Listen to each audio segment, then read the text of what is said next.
फातिमा बतूल से जन्नतेर फूल, आली माथार ताज हासन हुसैन कानेर दुल। फातिमा बतूल से जन्नतेर फूल, आली माथार ताज हासन हुसैन कानेर दुल। आली फातिमा দুই নদীর মোহনা, আলী ফাতেমা দুই নদীর মোহনা, দুই নদীর মিলনে হয় মতির দানা। হাসান হোসেন দুই মোহনা নদীর মতে, হাসান হোসেন দুই মোহনা নদীর মতে, সেই মতিতে চমকে ওঠে সারা মখলুকুল। ফাতেমা বাতুল সে জান্নাতের ফুল, আলী মাথার তাজ হাসান হোসেন কানের দুল। জুড়ে বলা যাবে না সুবহানাল্লাহ? মহব্বতে বলুন সুবহানাল্লাহ। ভালো লাগছে বলবো? তারপরে কবি কি বলছে দেখুন। শোনো সারা ওলি বাবা শেরে আলী, শোনো সারা ওলি বাবা শেরে আলী, ওয়ালায়াতের ফুল বাগিচা তার যেন মালিক। ওয়ালায়াতের মাঠে ফাতেমার ফুল বাগিচাতে, ওয়ালায়াতের মাঠে ফাতেমার ফুল বাগিচাতে, আলী হতে ওলি ফুটে মারে ফাতের ফুল। ফাতেমা বাতুল সে জান্নাতের ফুল, আলী মাথার তাজ হাসান হোসেন কানের দুল। ধুধুকার হাসরে দেখো পরে, ধুধুকার হাসরে দেখো পরে, আসিবেন ফাতেমা খোদার উজুরে। বলবেন আল্লাহ তাআলা কারবালার খুনের বদলা, বলবেন আল্লাহ তাআলা কারবালার খুনের বদলা। বাবার উম্মতকে পার করে দাও পুলসিরাতের ফুল।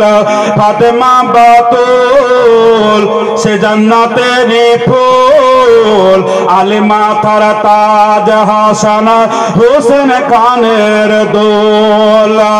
আলী ফাতেমা দুই নদীর মোহনা, আলী ফাতেমা দুই নদীর মোহনা, দুই নদীর মিলনে হয় মতির দানা।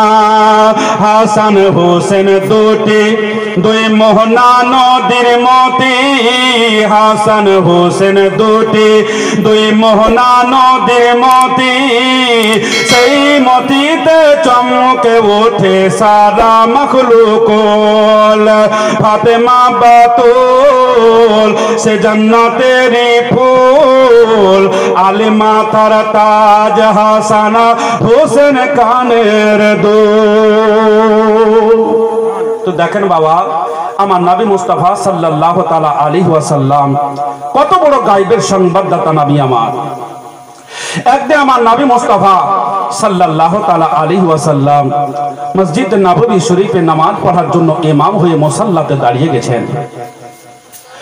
হযরত ইমাম হুসাইন রাদিয়াল্লাহু তাআলা আনহু ছোট ছেলে আমার নবী মুস্তাফা সাল্লাল্লাহু তাআলা আলাইহি ওয়াসাল্লামকে খুব ভালোবাসতেন।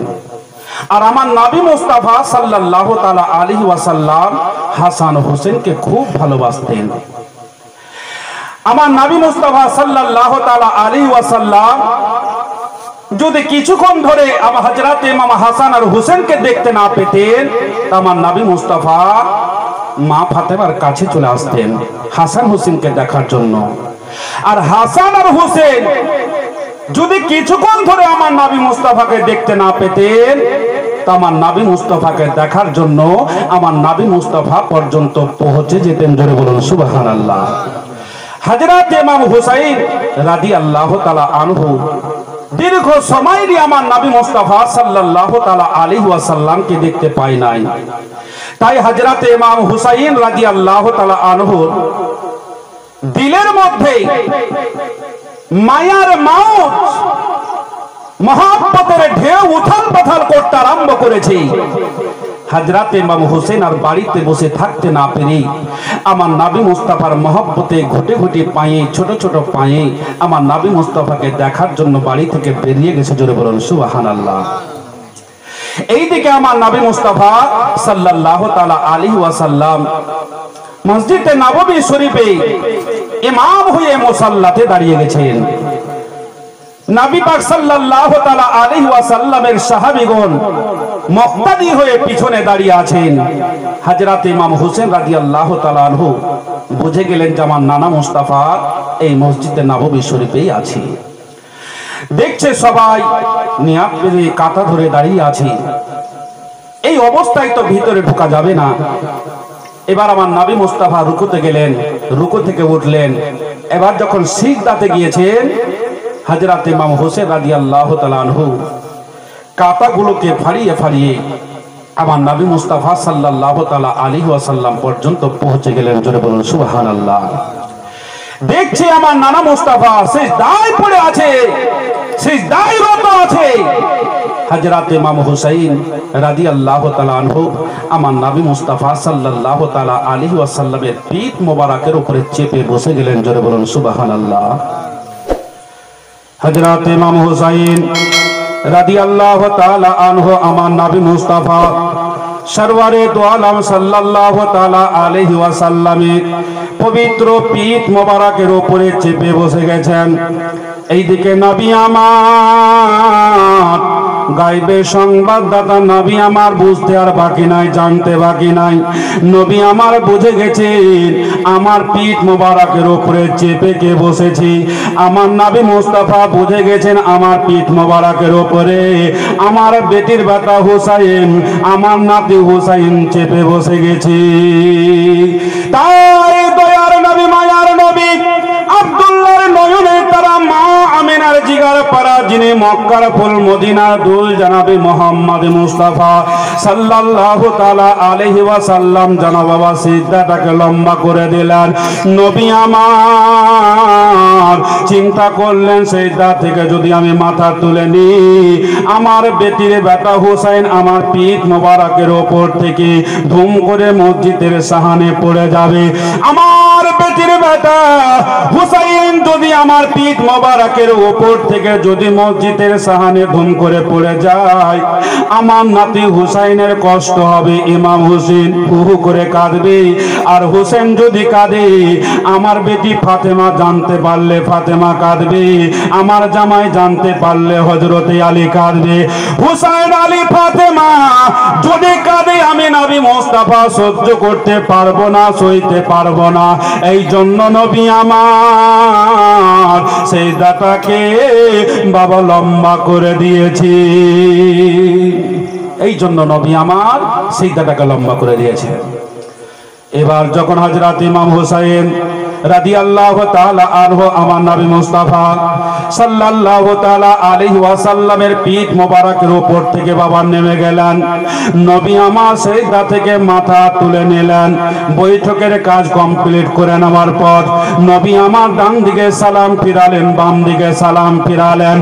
সালাম ফিরানোর পর নবীর একজন সাহাবী দাঁড়িয়ে গেলেন, বলে ইয়া রাসূলুল্লাহ, ইয়া হাবিবাল্লাহ, হুজুর গো পিতামাতা আপনার পদতলে কুরবান হুজুর, আপনার পিছনে অনেকবার নামাজ পড়েছি হুজুর, কিন্তু এত লম্বা সময় নিয়ে আপনি কোনোদিন সিজদায় পড়ে থাকেন নাই। আজকে এত লম্বা সময় নিয়ে সিজদায় পড়েছিলেন কেন? এর কারণ ব্যাকরণ কি? আপনার উপরে কি আল্লাহর কোনো ওহী নাজিল হচ্ছিল? যেমন নবীর সাহাবী জিজ্ঞাসা করলেন, বাবা আমার দয়ার নবী মায়ার নবী সাল্লাল্লাহু তাআলা আলাইহি ওয়াসাল্লাম বললেন, ও বাবা সাহাবায়ে কেরামরা শোনো, আমার পাজরে দাঁড়িয়ে আছে যিনি, এটাই হলো মা ফাতেমার চোখের মনি। এই আমার সাহাবীরা শোনো, আমার উপরে আল্লাহর কোন ওহী নাজিল হয় নাই, আল্লাহর কোন ওহী নাজিল হয় নাই। আজকে নামাজে সিজদাটাকে এই জন্য লম্বা করে দিয়েছিলাম, আমার পাজরে দাঁড়িয়ে আছে যেটা, এটাই হলো মা ফাতেমার বেটা। আমি যখন সিজদায় পড়েছিলাম, আমার পিঠ মোবারকের উপরে আমার বেটির বেটা হুসাইন চেপে বসে গিয়েছিল। হুসাইন চেপে বসেছিল, এই জন্য আমি সিজদাটাকে লম্বা করে দিলাম। আমি যদি সিজদা থেকে মাথা তুলে নি, আমার বেটির বেটা হুসাইন আমার পিঠ মোবারকের উপর থেকে দুম করে মসজিদের সামনে পড়ে যাবে। আমার নাতি হুসাইনের কষ্ট হবে। আমার নাতি হুসাইনের যদি কষ্ট হয়, আমার বেটি ফাতেমা জানতে পারলে ফাতেমার কষ্ট হবে।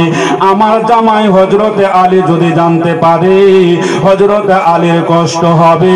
আর আমার নাতি হুসাইন, বেটি ফাতেমা, জামাই হযরতে আলী, এদের যখন কষ্ট হবে, আমি নবী মুস্তাফা সহ্য করতে পারবো না। এই জন্য আমি সিজদাটাকে লম্বা করে দিলাম। এবার আমার নবী মুস্তাফা সাল্লাল্লাহু তাআলা আলাইহি ওয়াসাল্লাম বললেন, ও বাবা সাহাবায়ে কেরামরা শোনো, আচ্ছা বাবা বলো, তোমাদের মধ্যে কেউ বলতে পারো যে আজকে নামাজের মধ্যে সিজদায় কতবার তাসবিহ পাঠ করেছো?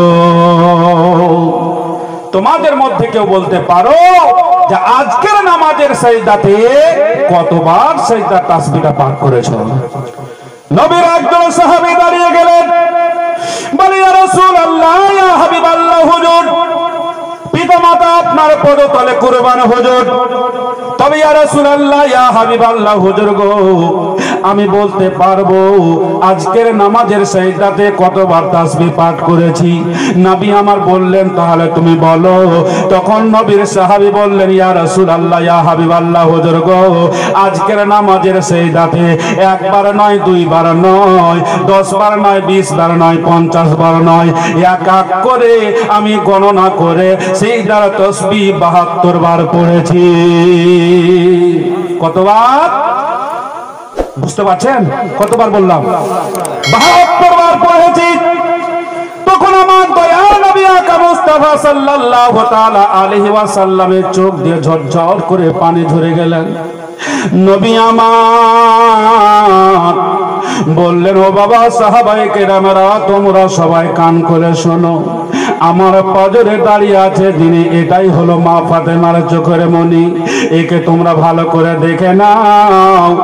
ইরাকের সারজামিনে কারবালার ময়দানে আমার নাতি হুসাইন যখন ইসলামের খাতিরে আমার মহব্বতে শহীদ হয়ে যাবে, তখন আমার নাতি হুসাইনের দেহের মধ্যে দেখতে পাবা 72 খানা তীর তলোয়ারের আঘাত রয়েছে। কতখানা বললাম?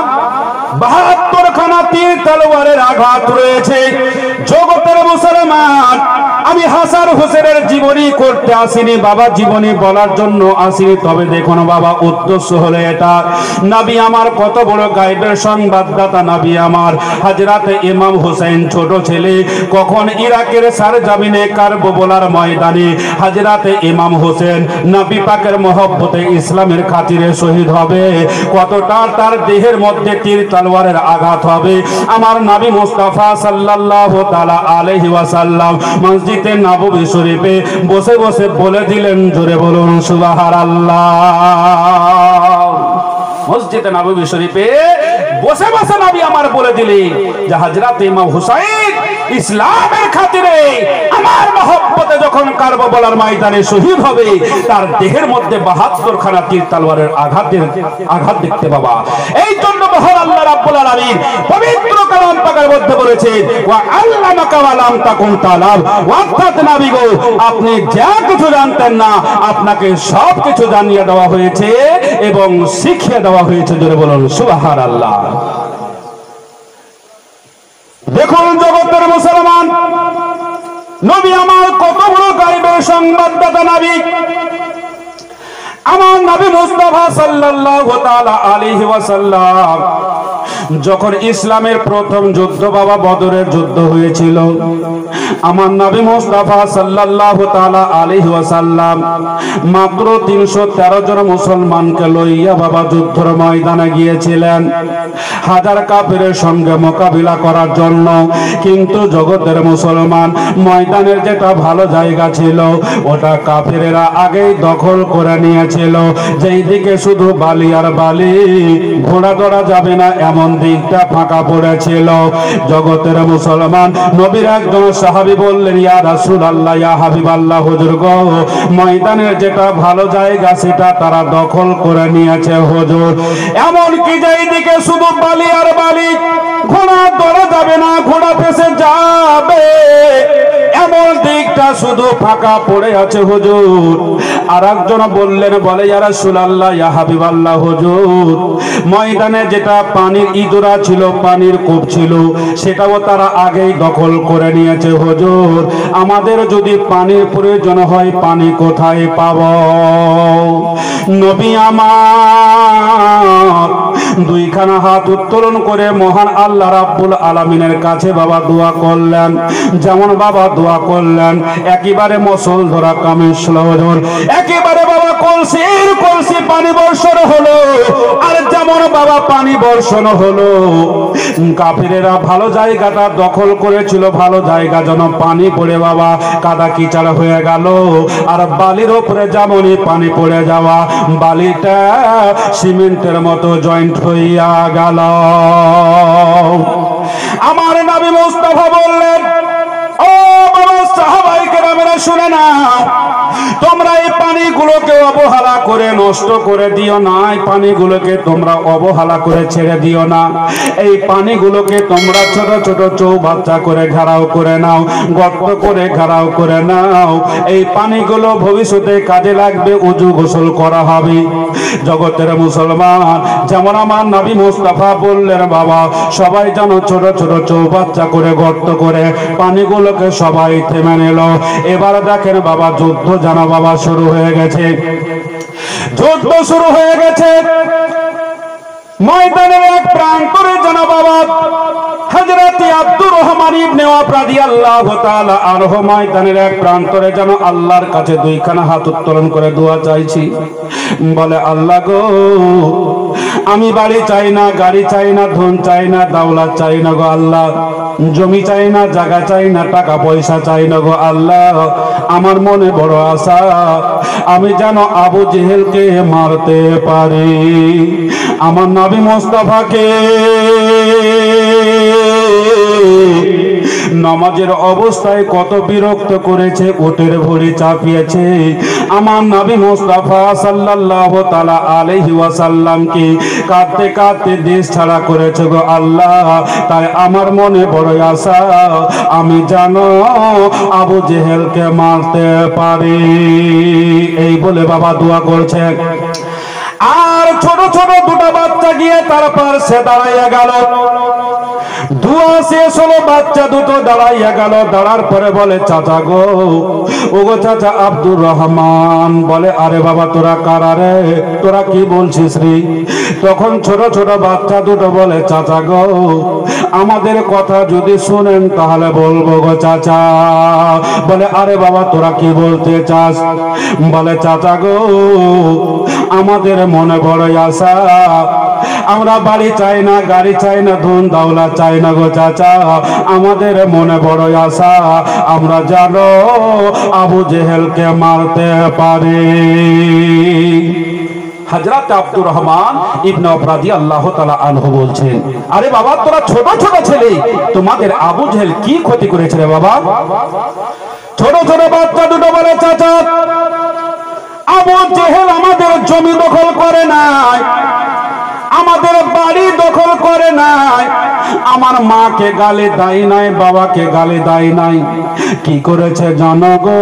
আমি আমার মায়ের মুখে শুনলাম আমার দিনের নবী মুস্তাফা সাল্লাল্লাহু তাআলা আলাইহি ওয়াসাল্লাম কি নামাজের অবস্থায় কত বিরক্ত করেছে। উটের ভুঁড়ি চাপিয়েছে, আমার নবী মুস্তাফাকে কাঁদতে কাঁদতে দেশ ছাড়া করেছে। এই জন্য বলি গো চাচা, আমাদের মনে বড় আশা, আমরা জানো আবু জেহেলকে মারতে পারি। হযরত আব্দুর রহমান ইবনে রাদিয়াল্লাহু তাআলা আনহু বললেন, আমি এই মাত্র খোদার কাছে দোয়া করলাম আবু জেহেলকে মারবো, আর বাচ্চা বাচ্চা ছেলে দুটো এসে বলে না আমরা মারবো। বাচ্চা দুটার মনে আমি আঘাত দিতে চাই না, কচি গাছের পাতা ভেঙে দিতে চাই না, ফুল ঝরাইয়া দিতে চাই না। আমার দোয়া আল্লাহ নে উঠাইয়া নিলাম। তখন বলে বাবা রে, তখন হযরত আব্দুর রহমান ইবনে রাদিয়াল্লাহু তাআলা আনহু বললেন, বলে আল্লাহ গো, ওই বাচ্চা দুটোকে এমন শক্তি দান করো যেন আবু জেহেলকে তারা মারতে পারে। হযরত আব্দুর রহমান ইবনে রাদিয়াল্লাহু তাআলা আনহু বলেন, আল্লাহ এই বাচ্চা দুটোকে এমন শক্তি দান করো যেন আবু জেহেলকে মারতে পারে। এবার দেখে জগতের মুসলমান,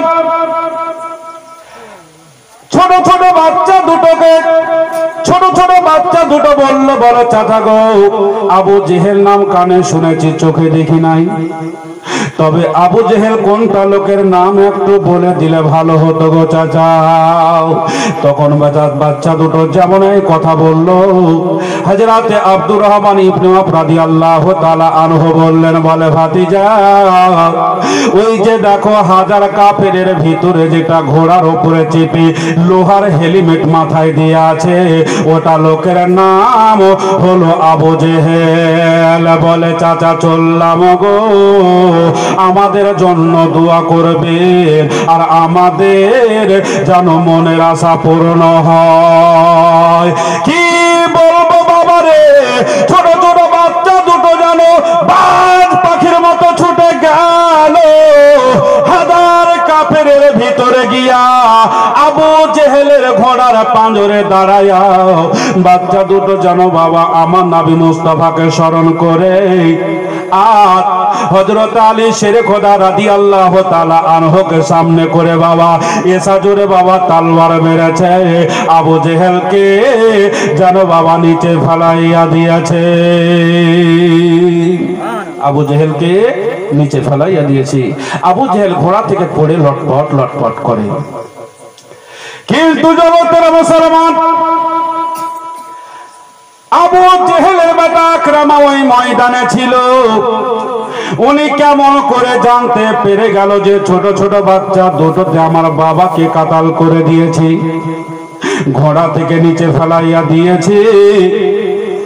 আবু জেহেলের বেটা আকরামা যেন বাবা দৌড়তে দৌড়তে চলে এলো। আর আসবেই তো বাবা, বাপকে যদি মারে আর বেটা শুনতে পাই তো বাড়তে বসে থাকবে? জি থাকবে না, অটোমেটিক রাখতে হবে যে মরবো তো মরবো, ছেড়ে কথা নাই। এই জন্য বাবা আবু জেহেলের বেটা রাগ খুব হয়ে গেল, পায়ের খুঁড়ে মাথায় উঠে গেছে। আমার বাবা এত বড় নেতা, আমার বাবাকে ছোট ছোট বাচ্চা দুটাতে শুনলাম নাকি কাতাল করে দিয়েছে, ঘোড়া থেকে নিচে নামাইয়া দিয়েছি, ঘোড়া থেকে নিচে ফেলাইয়া দিয়েছে। যারা কেটেছে তাদের আমি না কেটে ছাড়বো না। তাই বলে বাবা রে, আবু জেহেলের বেটা আকরামা চলে আসলো বাবা। এবার জানো বাবা, ওই বাচ্চা দুটোর মধ্যে যেটা ছোট ছিল ডান হাতে বাবা তলোয়ার চালাচ্ছিল। আবু জেহেলের বেটা আকরামা তলোয়ার মারবি তো মার বাবা, ওই ছোট বাচ্চাটার ডান হাতের উপরে তলোয়ার মেরে দিল। যেমন তলোয়ার মেরে দিয়েছে ছোট বাচ্চাটার হাত কেটে বাবা যেন জমিনের বুকে পড়ে গেল না, কেবল যেন বাবা একটা সুতার মতো রগে বেঁধে আছে, যত হিলছে তত ব্যথা করে। বলে ওরে আবু জেহেলের বেটা আকরামা, তোকেও তোর বাবার মতো না মানলে ছাড়া নাই। কিন্তু বাবা রে, যত হাতে যত দৌড়ে তত হাতটা হিলছে বাবা, তত যেন ব্যথা করে। কিন্তু ছোট ছেলে আল্লাহ তারে কত জ্ঞান দিয়েছিল বাবা, ওনার হাতে একটা তলোয়ার ছিল, উনি ইচ্ছা করলে একটু চোপস টানতে গেলে হাতটা কেটে জমিনের বুকে পড়ে যেত, ঝামেলা মিটে যেত বাবা। কিন্তু উনি তা করলো না, মাথাটাকে ছাপড়ায়া পায়ের সঙ্গে কাটা হাতটাকে দেবে ধরে বাবা একটা জোর করে যেন টান মেরে দিল। আর যেমন টান মেরেছে বাবা রে, অমনি যেন হাতখানা যেন ছিঁড়ে গিয়েছে, যেমন হাতটা ছিঁড়ে গেছে, হাতটা যেন কাতলা মাছের মতো লাফাচ্ছি। বলে ওরে হাত, তোর লাফান ঝাপান দেখে লাভ নাই, আবু জেহেলের বেটা আকরামাকে না মারলে ছাড়া নাই।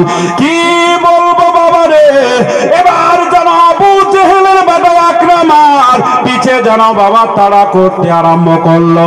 আবু জেহেলের বেটা যেন ভেগে যায়, ভাগতে ভাগতে যেন বাবা যেন ময়দান ছেড়ে পালাইয়া গেল। মার কাট কাট লেগে আছে, নারে তাকবীর নারে সালাতের ধ্বনি বাবা উঠতেছে, আর তালবারে এমন টক্কর চলছে, মনে হইতেছে যে আগুনের পহারা উঠতেছে। দয়ার নবী বিনে প্রাণ বাঁচে না, একবার দেখাও না আমায়, দয়ার রাসূল বিনে প্রাণ বাঁচে না, একবার দেখাও না আমায়। ওরে মরো বলি তোরে,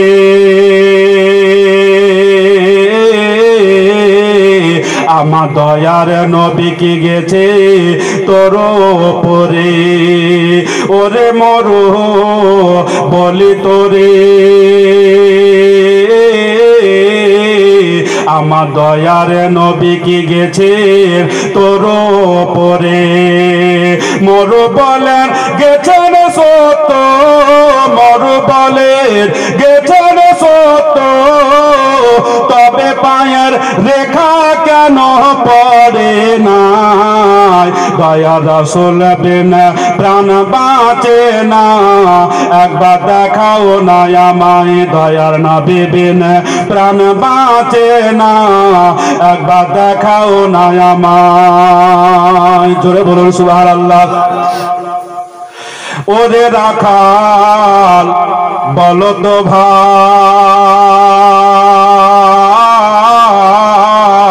আমার দয়ার নবী গেছেন কোথায়। ওরে রাখাল বলো তো ভাই, আমার দয়ার নবী গেছেন কোথায়। রাখাল বলে চিনি না নবী, রাখাল বলে বুঝি না নবী, তোমরা নবী কারে কও।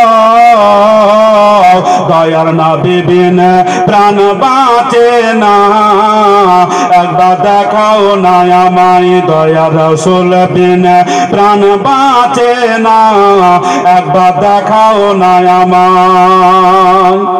তবে একটা লোক গাছের তলে সাজদায় পড়ে শুধু কান্না করে। তবে একটা লোক গাছের তলে সাজদায় পড়ে শুধু কান্না করে। রোজ হাসরে মহাবিপদে, রোজ হাসরে মহাবিপদে, আমার মত কেমনে হবে পার। দয়ার নবী বিন প্রাণ বাঁচে না, একবার দেখাও না আমায়। দয়ার রাসূল বিন প্রাণ বাঁচে না, একবার দেখাও না আমায়। এই দেখেন বাবা, আবু জেহেলের বাটা আকরাম ময়দান থেকে পালাইয়া গেছি। এবার দেখেন বাবা, ওই যুদ্ধের ময়দানে জয় কার হলো আর ক্ষয় কার হলো খবরটা আপনাদের জানাইয়া দিচ্ছি বাবা রে। তবে একটা কথা বলি বাবা, আবু জেহেল জানা বাবা মরে যাচ্ছে, কিন্তু অহংকার তার ভিতর থেকে যায় না। আল্লাহ রাব্বুল আলামিন বলেছেন, ইন্নাল্লাহা লা ইউহিব্বু মান কানা মুখতালান ফাখুরা। আল্লাহ রাব্বুল আলামিন বলেছেন, নিশ্চয় আমি অহংকারীকে মোটেই পছন্দ করি না। চাহে ধনের অহংকার হোক, চাহে নিজের শক্তির অহংকার হোক, চাহে শিক্ষার অহংকার হোক, চাহে নিজের চেহারার অহংকার হোক, যেই প্রকারে অহংকার হোক না কেন, আল্লাহ বলছেন আমি কোন প্রকারে অহংকারকে পছন্দ করি না। জোরে বলুন। জগতের মুসলমান কিন্তু আবু জেহেল মরতে যাচ্ছে বাবা, অহংকার ভিতর থেকে যায় না। আবু জেহেল বলছে যে আমার মাথাটাকে কাটবি কাট, কিন্তু একটু সিনার দিক থেকে লম্বা করে কাট, আমাকে মরার পরে সবাই যেন জানতে পারে, চিনতে পারে এটাই হলো আবু জেহেলের লাশ। নবীর একজন সাহাবী হযরত আব্দুল্লাহ ইবনে মাসউদ রাদিয়াল্লাহু তাআলা আনহু একখানা তলোয়ার নিয়ে চলে আসলেন। আসার পরে আবু জেহেলকে বলছে, ওরে আবু জেহেল, আজকে তোর মাথাটাকে লইয়া ময়দানে বল খেলবো রে। তখন আবু জেহেল বলছে, ও নবীর সাহাবী, তুমি আমার মাথাটাকে কাটবে কাটো, তবে একটু সিনার দিক থেকে লম্বা করে কাটো, আমাকে মরার পরে সবাই যেন জানতে পারে, চিনতে পারে এটাই হলো বড় লোকের লাশ। মরতে যাচ্ছে বাবা, অহংকার ভিতর থেকে যায় না। এবার দেখেন বাবা, ওই যুদ্ধের ময়দানে জয়কার হলো আর ক্ষয়কার হলো। দেখেন বাবা, ওই যুদ্ধের ময়দানে 14 জন বাবা শহীদ হয়েছিল, 6 জন আনসার, 8 জন মুহাজির। আমার নবী মুস্তাফা সাল্লাল্লাহু তাআলা আলাইহি ওয়াসাল্লাম ৭০ জনকে বাবা কাফেরের মধ্যে আরেস্ট করেছিলেন। আমার নবী মুস্তাফা বললেন, ও বাবা যাই শোনো বাবা শোনো। বলে কি হলো হুজুর?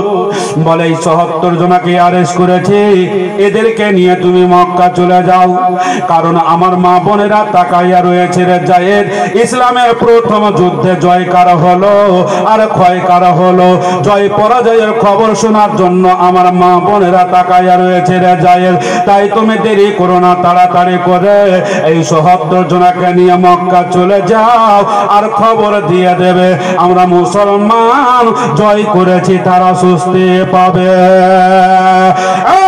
জায়েদ বাবা শোনো, আমার যেই সমস্ত সাহাবী শহীদ হইয়া গেছে, তাদের জানাজা কাফনের ব্যবস্থা করতে গিয়ে হয়তো আমার দেরি হয়ে যাবে, তাই দেরি করো না, তুমি তাড়াতাড়ি করে চলে যাও, আর খবরটা দিয়ে দেবে, জানার পরে তারা সুস্থি পাবে।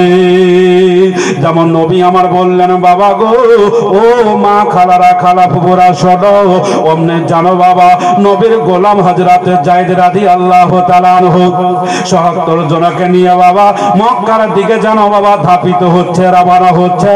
এমন সময়তে নবী আমার বললেন, ও বাবা যাই শোনো। আমার নবী মুস্তাফা যেমন ডাকলেন, হযরত যায়েদ রাদিয়াল্লাহু তাআলা আনহু চলে আসলেন। আসার পরে বললে, হুজুর গো, আপনি আমাকে ডাকলেন হুজুর? বলে হ্যাঁ ডাকলাম। বলে কেন ডাকলেন হুজুর? তখন যায়েদকে আমার নবী মুস্তাফা বললেন, যায়েদ বাবা শোনো, এই ৭০ জনকে যে আরেস্ট করা হয়েছে, এদেরকে মক্কা নিয়ে চলে যাও, আমার যে সমস্ত সাহাবীরা শহীদ হইয়া গেছে, তাদের জানাজা কাফনের ব্যবস্থা করতে গিয়ে হয়তো দেরি হবে, আর তুমি এদেরকে নিয়ে যাও, কিন্তু এদের সঙ্গে খারাপ ব্যবহার করিও না, অপব্যবহার করিও না, এদের সঙ্গে খারাপ ব্যবহার করিও না, এদের সুন্দর করে থাকা খাওয়ার ব্যবস্থা করে দেবে। যখন আমার নবী মুস্তাফা বললেন, বাবারে হযরত যায়েদ খালিদ রাদিয়াল্লাহু তাআলা আনহু কথাটা শুনে বাবা মক্কার দিকে রওনা হয়ে গেলেন। মক্কা চলে গেলেন বাবা। আর যাওয়ার পরে যেন খবর দিলেন, কিন্তু বাবা এইখানে একটা কথা আছে বাবা, আমার নবী মুস্তাফা সাল্লাল্লাহু তাআলা আলাইহি ওয়াসাল্লামের দ্বিতীয় বেটির নাম ছিল রকায়া। রকায়া যেন সেই সময়তে অসুস্থ ছিল, যুদ্ধের ময়দানে যাওয়া হয় নাই। ওই সময়তে যেন বাবা আমার নবী মুস্তাফার দ্বিতীয় বেটি রকায়া ইন্তেকাল করে গেছে। হযরত ওসমান গনি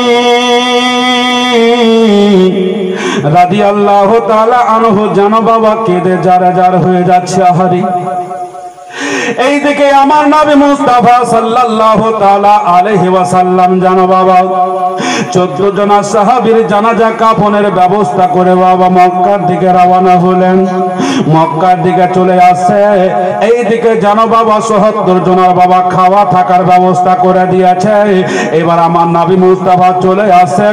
হযরত ওসমান গনি রাদিয়াল্লাহু তাআলা আনহু আমার নবীর বেটি রকায়াকে জানো বাবা সাদা কাফনে বেঁধে সাদা কাফন পরায়া খাটলিতে করে নিয়ে গিয়া বাবা জানাজার কাজ কমপ্লিট করে হযরত ওসমান গনি রাদিয়াল্লাহু তাআলা আনহু আমার নবীর বেটি রকায়াকে জানো কবরে বাবা রেখে দিয়েছি। কবরে রাখার পর হযরত ওসমান গনি রাদিয়াল্লাহু তাআলা আনহু জানো বাবা পাটাতন গুলো বিছায়া দিলেন, মাটি দিতে আরম্ভ করেছেন। ওসমান গনির চোখ দিয়ে ঝরঝর করে পানি ঝরে যাচ্ছে। আহারি এমন সমতি আমার দয়ার নবী মায়ার নবী আব্দুল্লাহর নজরের তারা মা আমিনার জিগার পাড়া, যিনি মক্কার ফুল মদিনার দুল মুহাম্মদ মুস্তাফা সাল্লাল্লাহু তাআলা আলাইহি ওয়াসাল্লাম জানো বাবা চলে গেলেন। আর যদি 2-4 মিনিট আগে আসতো গো নবী আমার বেটি রকায়ার মুখখানা দেখতে পেত। হযরত ওসমান গনি রাদিয়াল্লাহু তাআলা আনহুর চোখের পানি দেখি আমার নবী মুস্তাফা সাল্লাল্লাহু তাআলা আলাইহি ওয়াসাল্লাম সহ্য করতে পারলেন না বাবা। আমার নবী মুস্তাফা সাল্লাল্লাহু তাআলা আলাইহি ওয়াসাল্লামের চোখ দিয়ে ঝরঝর করে পানি ঝরে যাচ্ছে। এবার মাটি দেওয়ার কাজ যখন কমপ্লিট হলো ওসমান গনি কাঁদে, নবী আমার কেঁদে যায়। আমার নবী মুস্তাফা বললেন, ওসমান গনি কেঁদো না বাবা, কেঁদো না। আমার দ্বিতীয় বেটি রকায়া ইন্তিকাল করে গেছে। আমার তৃতীয় বেটি উম্মে কুলসুমের সাথে তোমার বিবাহ দিয়ে দেব।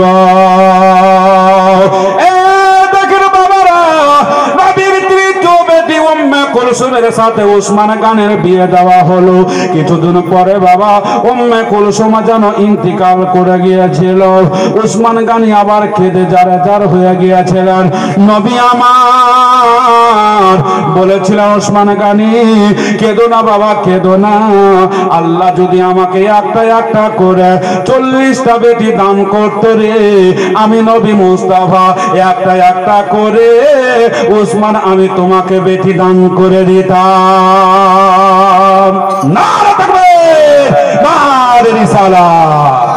কত বড় নবীর সাহাবী ছিলেন ওসমান গনি। আমার নবী মুস্তাফা বলছেন একটা করেই আল্লাহ যদি আমাকে 40টা বেটি দিত, আমি একটা করে ওসমান গনিকে 40টা বেটি দান করে দিতাম। যাই হোক বাবা, লম্বা ঘটনা বলবো না। এবার দেখেন বাবা, জানা বাবা এই ৭০ জনাকে যে অ্যারেস্ট করে নিয়ে আসা হয়েছে বাবা, কয়েকদিন হয়ে গেল। এবার জানো বাবা আমার নবী মুস্তাফা সাল্লাল্লাহু তাআলা আলাইহি ওয়াসাল্লাম জানো বাবা 4 জন সাহাবীকে নিয়ে একটা মিটিং মাশওয়ারা করার জন্য বসে গেলেন। হ্যাঁ গো, আমার নবী একাই ফয়সালা করতে পারতে, সাহাবীরা মেনে নিত, আপত্তি করতো না, দ্বিধাবোধ করতো না। কিন্তু নবী আমার শিক্ষা দিতে চাইলেন, একটা কাজ যদি করো বোঝাপড়া করে মিটিং মাশওয়ারা করে করো, সেই কাজে তোমাদের ভুল হবে না। বুঝতে পারছেন? কোন একটা কাজ যদি করে তাহলে বড়দের সঙ্গে বাবা বেঁচে থাকলে বাবার সঙ্গে পরামর্শ করে বোঝাপড়া করে কাজটা করেন, সেই কাজে ভুল হবে না। কিন্তু বেরাদের ইসলাম, তবু আমার নবী মুস্তাফা চারজন সাহাবীদেরকে নিয়ে বসলেন। আমার নবী মুস্তাফা এখানে শিক্ষা দিতে চাইলেন। তাই বেরাদের ইসলাম, হযরতে আবু বকর সিদ্দিক রাদিয়াল্লাহু তাআলা আনহু, উসমান গনি রাদিয়াল্লাহু তাআলা আনহু, উমর ফারুক আজম, হযরত আলী রাদিয়াল্লাহু তাআলা আনহু, চারজন সাহাবী নিয়ে আমার নবী মুস্তাফা একটা মিটিং মাশওয়ারা করার জন্য বসে গেলেন। হযরত উমর ফারুক আজম রাদিয়াল্লাহু তাআলা আনহু দাঁড়িয়ে গেলেন, বলে ইয়া রাসূলুল্লাহ, ইয়া হাবিবাল্লাহ, হুজুর আপনি যদি আমাকে কিছু বলতে বলেন, বলার অনুমতি দেন, তাহলে কিন্তু আমি কিছু বলবো। যেমন গ্রামের মধ্যে যদি একটা মিটিং হয়, বিচার বা সালিশ হয়, তাহলে ওই বিচারের মধ্যে যারা মডল বা সর্দার সভাপতি থাকে, তাদের পারমিশন নিয়ে কথা বলার জন্য আপনাকে দাঁড়াতে হবে। কথা ঠিক কিনা? পারমিশন যদি দেয় তাহলে আপনি কথা বলতে পারবেন, পারমিশন না দিলে আপনাকে বসে যেতে হবে, যেটা বলবে সেটা শুনতে হবে। তো আমার নবী মুস্তাফার কাছে অনুরূপ আমার নবী মুস্তাফার কাছে হযরত উমর ফারুক আজম পরামর্শ চাইছে, হুজুর আপনি যদি আমাকে কিছু বলতে বলেন তাহলে বলবো হুজুর। আমার নবী মুস্তাফা বললেন, উমর তোমার বক্তব্য তুমি রাখো। উমর ফারুক আজম বললেন, বলে ইয়া রাসূলুল্লাহ, ইয়া হাবিবাল্লাহ, হুজুর গো আমার মন বলে হুজুর এই ৭৭ জনাকে যে আরেস্ট করে নিয়ে আসা হয়েছে হুজুর, এই ৭৭ জনার মধ্যে যার বাবা ধরা পড়েছে তার বেটাকে ডেকে পাঠান, আর তার বেটাকে ডেকে তার মাথাটাকে কেটে নেন হুজুর। আর আমার মন বলে হুজুর যার বেটা ধরা পড়েছে তার বাবাকে ডেকে পাঠান, আর তার বাবাকে ডেকে তার মাথাটাকে কেটে নেন হুজুর। এটাই হলো আমার রায়। আমার নবী মুস্তাফা বললেন, ইজলিস, তুমি বসো, তোমার বক্তব্য তুমি রাখলি। এবার হযরতে আবু বকর সিদ্দিক রাদিয়াল্লাহু তাআলা আনহু দাঁড়িয়ে গেলেন। দাঁড়িয়ে যাওয়ার পরে বললেন, ইয়া রাসূলুল্লাহ, ইয়া হাবিবাল্লাহ, হুজুর গো পিতামাতা আপনার পদতলে কুরবান হুজুর। ইয়া রাসূলুল্লাহ, ইয়া হাবিবাল্লাহ, হুজুর গো এই ৭৭ জনাকে যে অ্যারেস্ট করে নিয়ে আসা হয়েছে হুজুর, এরা হচ্ছে আমাদের কবজাতে নবী গো, এদেরকে আমরা যা খুশি তা করতে পারি হুজুর।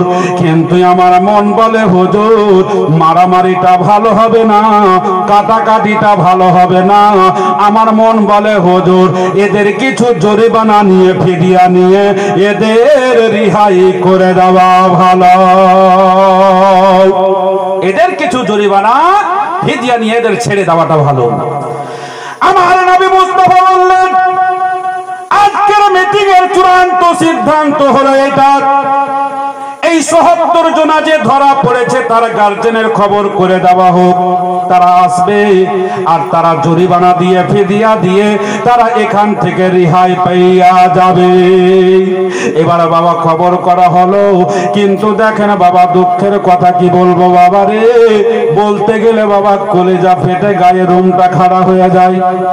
দেখেন বাবা, যেই নবীর জন্য বাবা হযরত ইমাম হোসেন নিজের জানকে কুরবান করেছেন, যেই নবীর মহব্বতে ইমাম হাসান জান কুরবান করেছেন, দেখেন বাবা ওই নবী মুস্তাফার আপন জামাই হযরতে কি বলে আপন জামাই আবুল আস জানো বাবা আমার নবী মুস্তাফাকে কাতাল করার জন্য বাবা এসেছিল, কিন্তু বাবা ধরা পড়ে গেছে।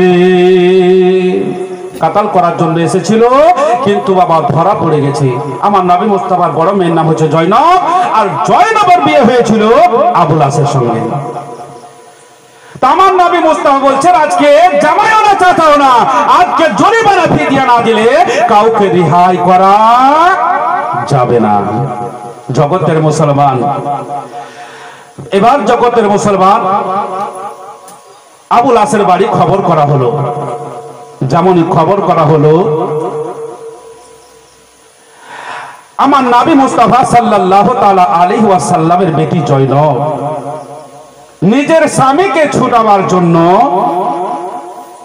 মায়ের দান করা মায়ের দেওয়া একটা হার গলাতে তার ছিল। মা খাদিজাতুল কুবরা রাদিয়াল্লাহু তাআলা আনহা জগতের মুসলমান জয়নবকে হারখানা উপহার দিয়েছিল, দান দিয়েছিল।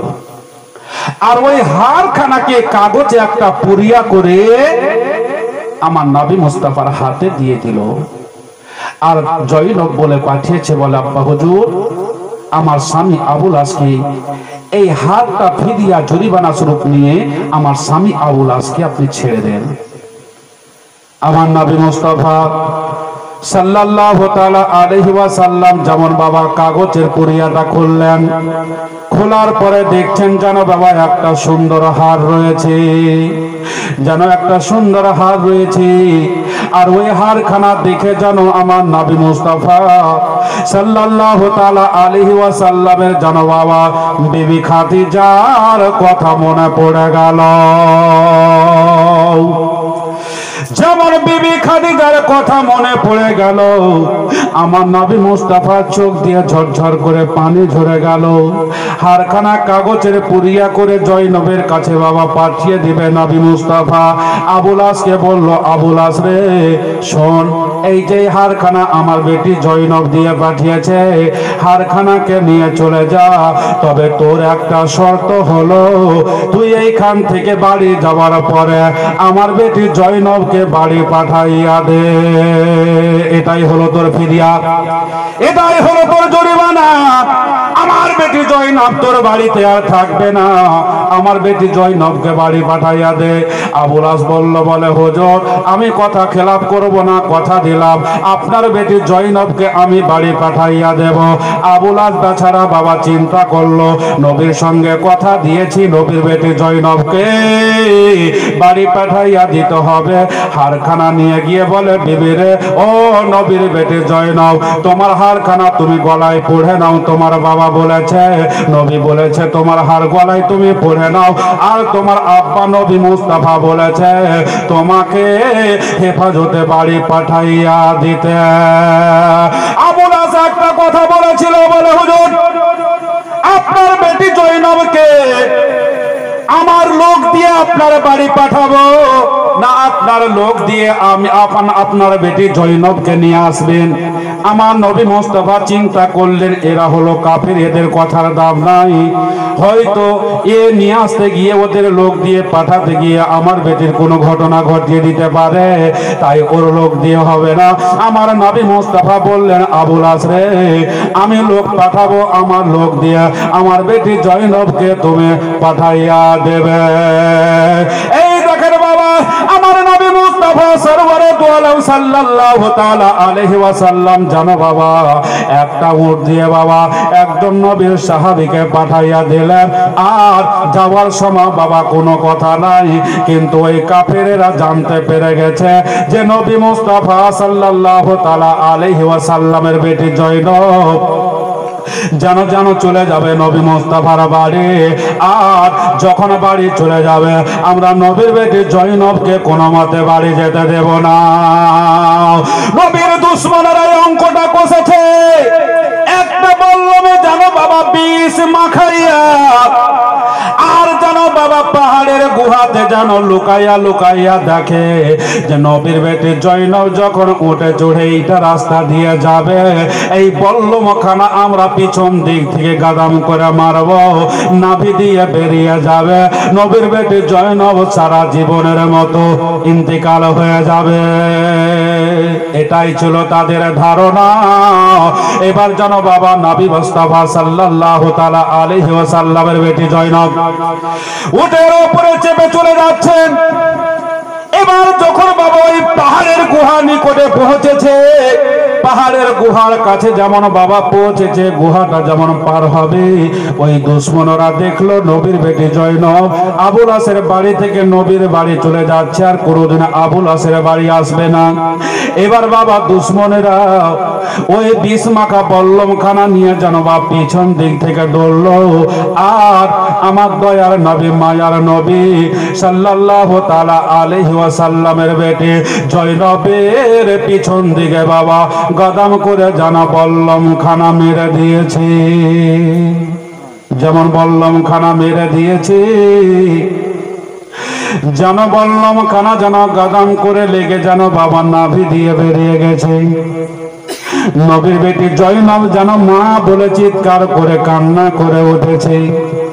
নবীর সাহাবী যেন খাদ্য আরম্ভ করলেন, বলে আল্লাহ গো, নবী মুস্তাফার বেটি জয়নবকে আমি নিয়ে আসার জন্য এলাম, রাস্তায় এমন ঘটনা ঘটে গেল, আমি নবী মুস্তাফাকে কি দিয়ে বোঝাবো? আমি নবী মুস্তাফার সম্মুখে কি মুখ নিয়ে দাঁড়াবো? এবার জানো বাবা, সেই সময় ডাক্তার ছিল না, কবরাজ ছিল না। নবীর সাহাবী চিন্তা করলেন, বলে আল্লাহ, রাস্তাতে এত বড় ঘটনা ঘটে গেল, আল্লাহ কোথায় ডাক্তার পাবো, কোথায় কবরাজ পাবো? নবীর বেটি জয়নবকে নিয়ে আমি কোথায় ভাসবো? আল্লাহ গো, নবীর বেটি জয়নবের তুমি আল্লাহ হেফাজত করো। বললাম খানে টেনে বের করে মাথায় একখানা বাবা পাগড়ি ছিল, ওই পাগড়ি খানা খুলে নিয়ে বাবা জয়নবের যেন বাবা পেটটাকে টাইট করে বেঁধে দিল। কিতাবের মধ্যে বলেছে বাবা, ওই সময়তে নবীর বেটি জয়নব 6 মাসের বাবা গর্ভবতী ছিল। কয় মাসের?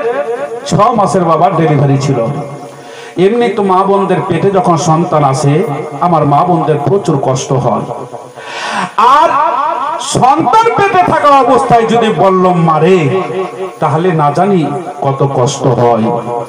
জগতের মুসলমান এই করে আবার নবী মুস্তাফার বাড়ি পর্যন্ত জয়নবকে পৌঁছে দিল। তারপরে আমার নবী মুস্তাফা সাল্লাল্লাহু তাআলা আলাইহি ওয়াসাল্লাম বললেন, আমার সাহাবী, আমার বেটি জয়নবের অবস্থা এমন কি করলো?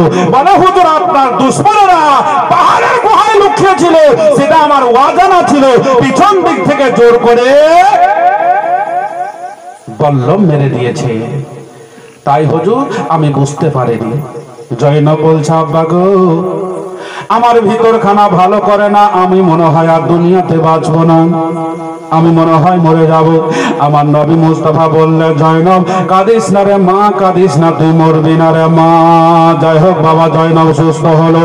ওই দিকেও লম্বা করবো না বাবা, কথায় কথা চলে আসছে। তাই এবার হযরত জয়নব রাদিয়াল্লাহু তাআলা আনহা আমার নবী মুস্তাফার বাড়িতে যেন বাবা থাকতে আরম্ভ করলো।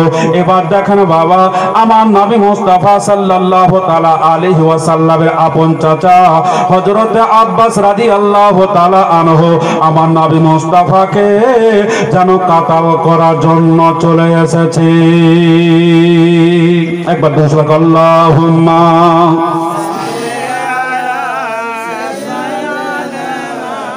মাওলানা মুহাম্মদ ওয়ালা আলিহি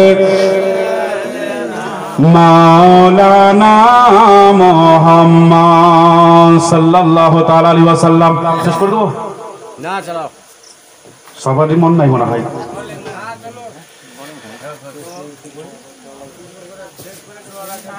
একবার দোষে আল্লাহুম্মা সাল্লি আলা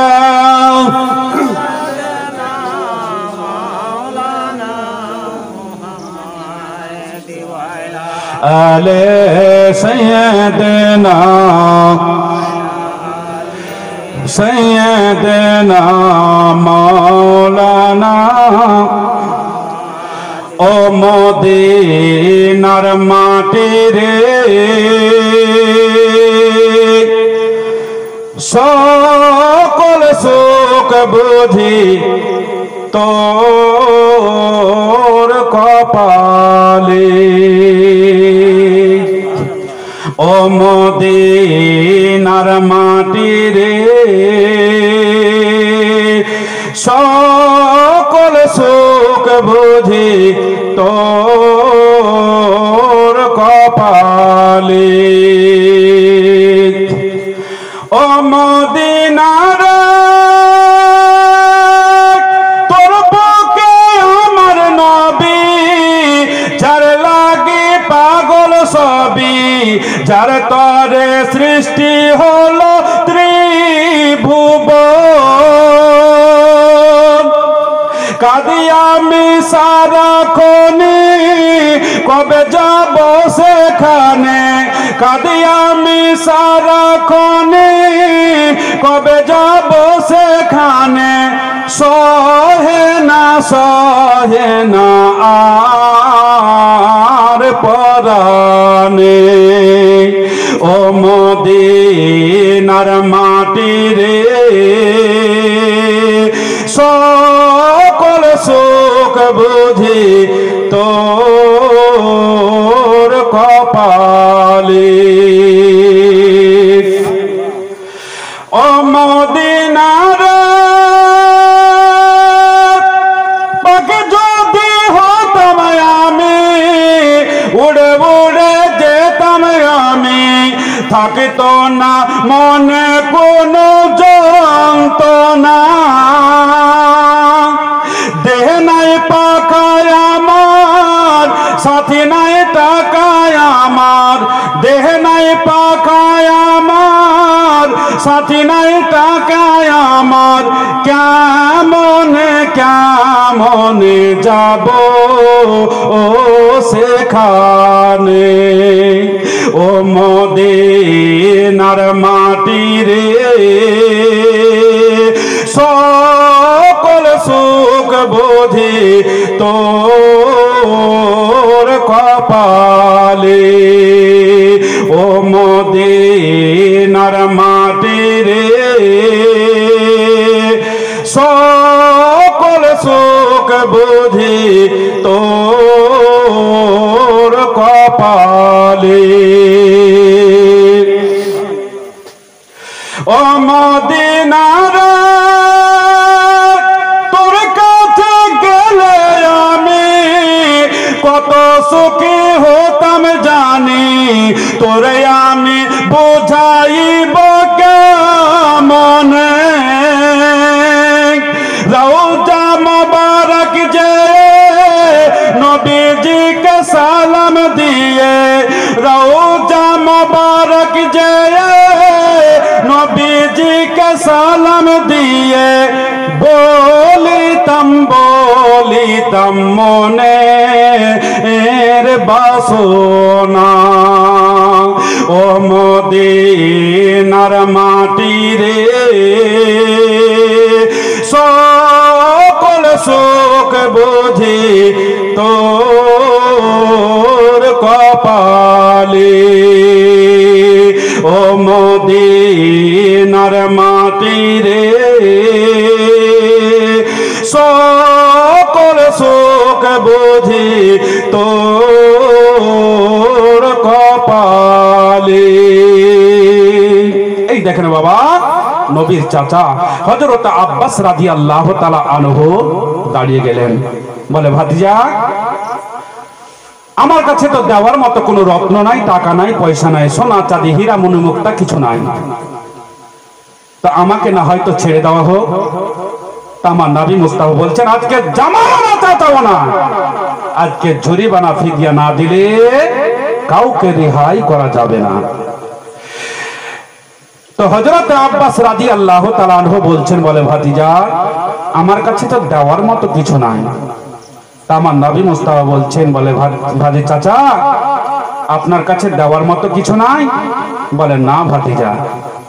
তখন নবী আমার বললেন, বলে চাচা গো, আপনি যখন আমাকে কাতাল করার উদ্দেশ্যে বাড়ি থেকে বের হন গো চাচা, আমার চাচি আম্মা উম্মে ফয়জালকে একটা সোনার গোটা দিয়ে আসেননি গো চাচা, যা আমি যদি কাতাল হয়ে যাই, মরে যাই, এটাকে তুমি ভাঙিয়ে চুরিয়ে খেও। কি গো চাচা, কথাটা আমি সত্যি বলিনি? হযরত আব্বাস রাদিয়াল্লাহু তাআলা আনহু মাথায় হাত দিয়ে বলে, আল্লাহ, আমি যখন আমার বিবিকে সোনার গোটাটা দিয়ে আসি, আমি জানি আর আমার বিবি জানে, বাকি কেউ জানে না। ঘরে দরজা জানালা সবই কিন্তু বন্ধ, কিন্তু আমার ভাতিজা মুহাম্মদ জানলো কি করে? তখন বেরাদার ইসলাম হযরত আব্বাস রাদিয়াল্লাহু তাআলা আনহু বললেন, বলে ওরে আবু জেহেল, আমার ভাতিজাকে নবী বলে মানছে হে না মান, আমার কোনো যায় আসে না। ওরে উতবা, আমার ভাতিজাকে নবী বলে মানছে না মান আমার কোনো যায় আসে না, কিন্তু আমি আর দেরি করব না। হযরতে আব্বাস রাদিয়াল্লাহু তাআলা আনহু আমার নবী মুস্তাফা সাল্লাল্লাহু তাআলা আলাইহি ওয়াসাল্লামের হাতে হাত দিয়ে কলমায়ে তাইয়্যিবা পড়ে ইসলামে দীক্ষিত হইয়া গেলেন। বলুন সুবহানাল্লাহ। নারে তাকবীর, নারে রিসালাত।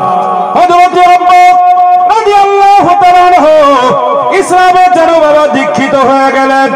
জগতের মুসলমান বলার উদ্দেশ্য হলো একটাই, আমার নবী মুস্তাফা সাল্লাল্লাহু তাআলা আলাইহি ওয়াসাল্লাম কার নাম? আমার নবী মুস্তাফা সাল্লাল্লাহু তাআলা আলাইহি ওয়াসাল্লাম মক্কার সরজমিনে বসে আমার নবী মুস্তাফা হযরতে আব্বাসের বাড়ির খবর বলে দিতে পারে। আমার নবী মুস্তাফা মক্কার সরজমিনে বসে বনকুলের খবর বলে দিতে পারে। আমার নবী মুস্তাফা কার নাম? মক্কার সরজমিনে বসে বাংলাদেশের খবর বলে দিতে পারে, ইন্ডিয়ার খবর বলে দিতে পারে, পাকিস্তানের খবর বলে দিতে পারে। আমার নবী মুস্তাফা কার নাম? মক্কার সরজমিনে বসে ইংল্যান্ডের খবর বলে দিতে পারে, নেপাল ভুটানের খবর বলে দিতে পারে, অস্ট্রেলিয়ার খবর বলে দিতে পারে, জগতের মুসলমান শ্রীলঙ্কার খবর বলে দিতে পারে, জাপানের খবর বলে দিতে পারে, কুয়েতের খবর বলে দিতে পারে, চীনের খবর বলে দিতে পারে। এই জগতের মুসলমান আমার নবী মুস্তাফা কার নাম? মক্কার সরজমিনে বসে সারা দুনিয়ার খবর আমার নবী মুস্তাফা বলে দিতে পারে। জোরে বলুন সুবহানাল্লাহ। এই জন্য মহান আল্লাহ রাব্বুল আলামিন পবিত্র কালাম পাকের মধ্যে বলেছেন, ওয়া আল্লামাকা মা লাম তাকুন তাআলাম, অর্থাৎ নবী গো আপনি যা কিছু জানতেন না আপনাকে সব কিছু জানিয়ে দেওয়া হয়েছে এবং শিখিয়ে দেওয়া হয়েছে। আর একবার চিৎকার করে বলে দেন সুবহানাল্লাহ। আর দুটো কথা বলবো বাবা রে, দেখেন আমার নবী মুস্তাফা সাল্লাল্লাহু তাআলা আলাইহি ওয়াসাল্লাম কার নাম? জগতের মুসলমান যখন মানুষ হজ করার জন্য মক্কা শরীফে যায়, মক্কা থেকে বাবা মদিনাও যায়, 8 দিন ধরে মদিনায় থাকে বাবা, 5 ওয়াক্তে 40 ওয়াক্তের নামাজ মদিনা শরীফে পড়ে। আমি হাজী সাহেবদের জিজ্ঞাসা করেছি বাবা, তারা বলেছে মদিনা শহরটাই এমন শহর যেই শহরে খুশবু খুশবু মিঠা মিঠা বাতাস পাওয়া যায়। হাই রে সোনার মদিনা, সোনার মদিনাতে যায় জগতের মুসলমান, ইংল্যান্ডের মানুষ জগতের মুসলমান অত দূর বলছে না বাবা। আমার নবী মুস্তাফার দরবারে যখন বাবা যায়, দুনিয়ার বুকে কত রকমের ভাষা আছে বাবা, আছে না? আমরা বাংলা ভাষা বলি বাবা, তাই আমরা যখন ইন্ডিয়ার মানুষ যখন বাবা কি বলে আমার নবী মুস্তাফার দরবারে যায়, নিজের মনের ফারিয়াদ নিয়ে যায়, বাংলা ভাষায় বলি নাকি? বাংলা ভাষায় বলি। জগতের মুসলমান যেহেতু আমাদের মাতৃভাষা হচ্ছে বাংলা, যার জন্য আমরা বাংলা ভাষাতে নিজের মনের আশাটা নবীর দরবারে ফারিয়াদ করি বাবা, প্রকাশ করি। জগতের মুসলমান কি বলে নেপালে, কি বলে আপনার নেপালি ভাষার লোক আমার নবী মুস্তাফার দরবারে যায়, মনের ফারিয়াদ নিয়ে যায়। ইংলিশ ভাষী লোক আমার নবী মুস্তাফার দরবারে যায়, মনের বাসনা নিয়ে যায়, মনের ফারিয়াদ নিয়ে যায়। আরবি ভাষী লোক আমার নবী মুস্তাফার দরবারে যায়, মনের বাসনা নিয়ে যায়, মনের ফারিয়াদ নিয়ে যায়। জগতের মুসলমান শুধু তা নয়, হিন্দি ভাষী লোক নবীর দরবারে যায়, মনের বাসনা নিয়ে যায়, মনের ফারিয়াদ নিয়ে যায়। ইউরানি ভাষার লোক নবীর দরবারে যায়, নবীর দরবারে যায়, মনের বাসনা নিয়ে যায়, মনের ফারিয়াদ নিয়ে যায়। জগতের মুসলমান ফারসি ভাষী লোক নবীর দরবারে যায়, মনের বাসনা নিয়ে যায়, মনের ফারিয়াদ নিয়ে যায়। জগতের মুসলমান এক কথায় সারা পৃথিবীর মানুষ আমার নবী মুস্তাফার দরবারে যায়। আর সারা পৃথিবীর বুকে যত রকমের ভাষা রয়েছে আমার নবী মুস্তাফা তত রকমের ভাষা বোঝে। আর প্রত্যেকটা মানুষের আমার নবী মুস্তাফা মনের বাসনা পূর্ণ করে দেয়। জগতের মুসলমান এই জন্য মহান আল্লাহ বলেছেন, ওয়া আল্লামাকা মা লাম তাকুন তাআলাম, অর্থাৎ নবী গো আপনি যা কিছু জানতেন না আপনাকে সব কিছু জানিয়ে দেওয়া হয়েছে এবং শিখিয়ে দেওয়া হয়েছে। জোরে বলুন সুবহানাল্লাহ। যাই হোক ব্রাদার ইসলাম, আমার নবী মুস্তাফা হচ্ছে গায়বের সংবাদদাতা নবী, আমার হাজির নাজির নবী মুস্তাফা। আমরা হলো সুন্নি আহলে সুন্নাতুল জামাতের লোক, আমাদের হচ্ছে আকীদা নবী হচ্ছে হাজির ও নাজির, নবী হচ্ছে নূরের, নবী হচ্ছে গায়েবের সংবাদদাতা নবী। আমার জোরে বলুন সুবহানাল্লাহ। যারা এইগুলোকে মানে না, নবীকে হাজির নাজির মানে না, গায়েবের সংবাদদাতা মানে না, নবীকে নূরের মানে না, তারা কে আহলে সুন্নাতুল জামাতের লোকেরা সাপোর্ট করতে পারে না, মেনে নিতে পারে না, আগেও পারেনি, এখনো পারে না, কিয়ামতের সকাল পর্যন্ত তাদেরকে মেনে নিতে পারবে না। জোরে বলুন সুবহানাল্লাহ। বিরাদের ইসলাম মুআজ্জাজ সাহাবায়ে ইকরাম, যাই হোক আমি আর বক্তব্যকে আগে বাড়াচ্ছি না, তবে শেষ কথা হচ্ছে এটাই, আকীদা এটাই রাখতে হবে যে নবী হচ্ছে হাজির ও নাজির, গায়েবের সংবাদদাতা নবী আমার নবী মুস্তাফা সাল্লাল্লাহু তাআলা আলাইহি ওয়াসাল্লামকে অন্তর থেকে নিজের জানের চাইতেও বেশি ভালোবাসবেন, তাহলে আপনার ঈমানটা পাকাপোক্ত মজবুত হবে। জোরে বলুন সুবহানাল্লাহ। হায়াত বাকি তো মোলাকাত বাকি, আবার যদি কোনদিন মোকাবিলে ইনশাআল্লাহ মন খুলে বলবো, জান ধরে আপনারা শুনবেন।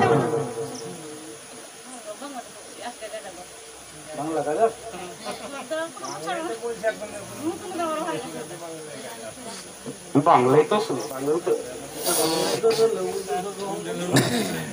একবার তো আল্লাহুম্মা সাল্লি আলা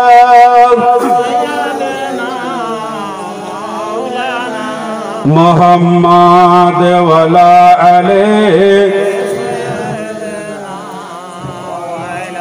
আলে সাইয়্যিদিনা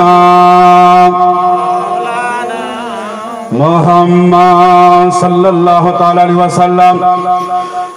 মৌসম সুহানা দুনিয়া দিবানা, মৌসম সুহানা দুনিয়া দিবানা, আসেন ওই লালে আমেনার, দেখো আসেন ওই লালে আমেনার। জোরে বলুন সুবহানাল্লাহ। মহব্বতে বলুন, নবী আশিক হয়ে হাত উঠে বলুন ইয়া রাসূলুল্লাহ। মৌসম সুহানা দুনিয়া দিবানা, মৌসম সুহানা দুনিয়া দিবানা, আসেন ওই লালে আমেনার, দেখো আসেন ওই লালে আমেনার।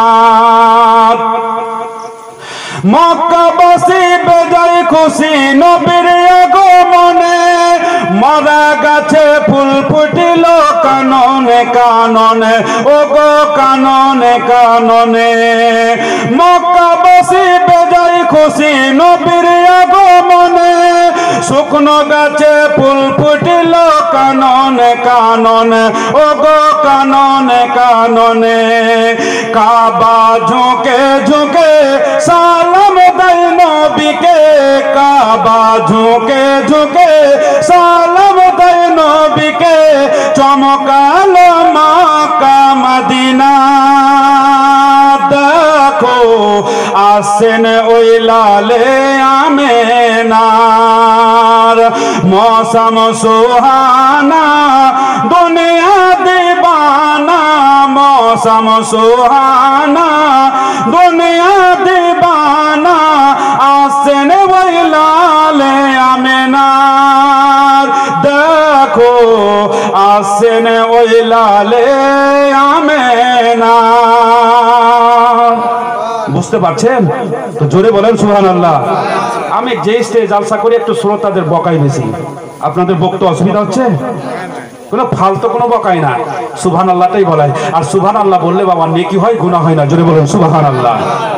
তারপরে কবি কি বলছে দেখুন, এর আগেতে নবী রাসূল এসেছিলেন যত, মোর নবীজির প্রশংসাতে ছিলেন রত, ও গো ছিলেন রত। এর আগেতে নবী রাসূল এসেছিলেন যত, মোর নবীজির প্রশংসাতে ছিলেন রত, ও গো ছিলেন রত।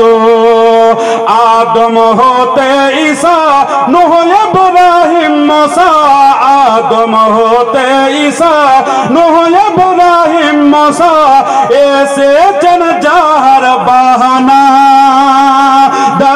দেখো আসেন ওই লালে আমেনার मौसम सुहाना दुनिया दीवाना मौसम सुहाना दुनिया दीवाना आसन वही लाल आमेनार देखो आसन वही लाल आमेनार मोहब्बत बोलून তারপরে শেষ কবি কি বলছে দেখুন क्यों बबले मोर नबीजी जन्नतेर फूल क्यों बबले फूल तो नाई मदीनार बुलबुल ओ गो मदीनार बुलबुल क्यों बबले मोर नबीजी जन्नतेर फूल क्यों बबले फूल तो नाई मदीनार बुलबुल ओ गो मदीनार बुलबुल बोले बदरो दोजा नई फूल नई बुलबुल बोले बदरो दोजा नई फूल नई बुलबुल नबी है नूरी खजाना देखो आसेन ओई लाले आमेनार मौसम सुहाना दुनिया दीवाना मौसम सुहाना दुनिया दीवाना आसन लाले आमेनार देखो आसन ওই লালে আমেনার যাই হোক বিরাদের ইসলাম এখান থেকে বক্তব্য সমাপ্ত ঘটালাম তবে বিরাদের ইসলাম কারো যদি আমার সঙ্গে যোগাযোগ করাতে অসুবিধা হয় জানি না ইনার মাথাতে কে উঠিয়েছে নাম্বারটা খুব কষ্ট করে ম্যানেজ করেছি যাই হোক বিরাদের ইসলাম অনেক কেউ হয়তো মন্তব্য করছে যে মাওলানা সাহেবকে ডাকবো তারপরে হয়তো যোগাযোগ হচ্ছে না ঠিক নাম্বার পাওয়া আমার দিলের মধ্যে